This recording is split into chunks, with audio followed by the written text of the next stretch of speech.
Since Kansas lost to St. John's, there has been conversations around Darryn Peterson, like, all year long, and the conversations are polarizing. I even seen him speak after the game, which I don't know how much I like that anymore, right?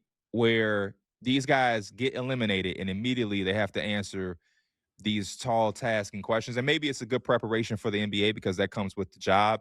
But it's so many emotions in that time of a single game elimination that I don't even think guys get to process everything. Darryn Peterson just lost and his season is over. And now you're asking him, how does he think he'll be remembered by the Jayhawk faithful? But how do you think Darryn Peterson freshman year can be summarized through your lens? How did you take his year as a whole? I think first off, basketball wise, he's one of the more talented guys we've seen in a Kansas jersey as of late. I think that's what you got to lead with, right? His highs were as incredible as any player in the country this season. He had moments, where he's scoring like 20 and 18 minutes, just Hmm. really looking to cut above the rest, frankly, offensively, defensively. We saw him early in exhibitions, it was great against North Carolina, but I think ultimately zoomed out, it was a tumultuous year.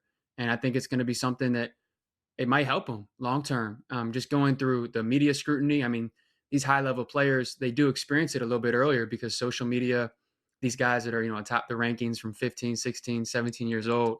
However, like you said, there definitely were some moments throughout the year where it got a little dirty and ugly in the media. And, that's going to weigh on a teenager. But speaking to kind of his overall stock, how it's being discussed, I think the questions have been the same throughout the year. I think there's just been different inflection points throughout the season where Hmm. the audience and the spotlight has strengthened and has made it a little bit more dramatic. And I think the overall thing with him is going to be okay, at the combine, teams that are atop the draft, they're definitely going to be very interested in, his medical evaluation, sitting down, talking with him. How did the season go for you? What do you think is potentially misunderstood? Like, what did you learn going through this situation where your own local media was kind of like picking you apart and saying things about you, about your character and all that different things. But skill set wise, an exciting player at Kansas, a really exciting player to scout through high school and college, surgical score. A lot of people that watch the game casually, they want to see guys put the ball in the basket. And Darryn did that as good as anybody this year in college basketball. And I think he's going to be a really high level player. The NBA teams are definitely going to hone in on what they make of all the different kind of ups and downs, and that'll shape where he goes on draft night. As somebody who is in what we call the trenches, um, and in the scouting world, the trenches would be, you know, in the off season workouts, practices, different invites to camps and whatever, seeing really behind the curtain.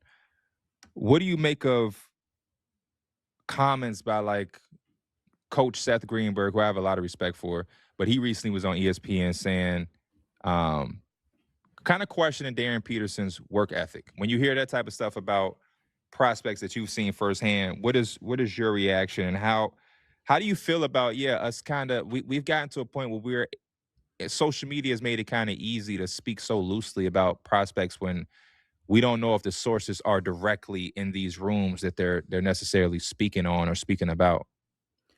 I think honestly, the highs and lows are what get plastered, across the TV screens, right? It's the reactions, it's the knee jerk emotions. You have the people complaining about there not being Cinderella teams this year, but then the same people, when a bunch of Cinderellas make it, they're like, man, I wish we had some good teams in the Final Four. You know what I mean? So it's like I think the negative, unfortunately, you study psychology, like the negative grabs your attention. So I think unfortunately a lot of the that leads, but to like the character intel, stuff like that, usually what grabs the headlines is usually not the full story behind the scenes. So I think it's always dangerous if you're just someone listening to the show, if you're really getting animated and very adamant about a player from these headlines. I think it's always healthy and maybe just measure to always just kind of take a step back and be like, all right, what's actually, kind of sort through it a little bit, and what the protein of is it? Because I do think the situation with him, especially, for a kid, you talked about him speaking to the media. He wasn't really speaking to the media throughout the season till recently. And, he articulated having obviously some physical Mhm. issues, cramping and some lower body frustrations that have limited him. And then also he said, some mental struggles with that. So I think listen to what the player says when they talk. And yeah, I've never been a fan. This we're friends. I'm not a big fan of shouting and yelling all these crazy things, but everyone has a reason for what they're saying. I usually don't go about it that way.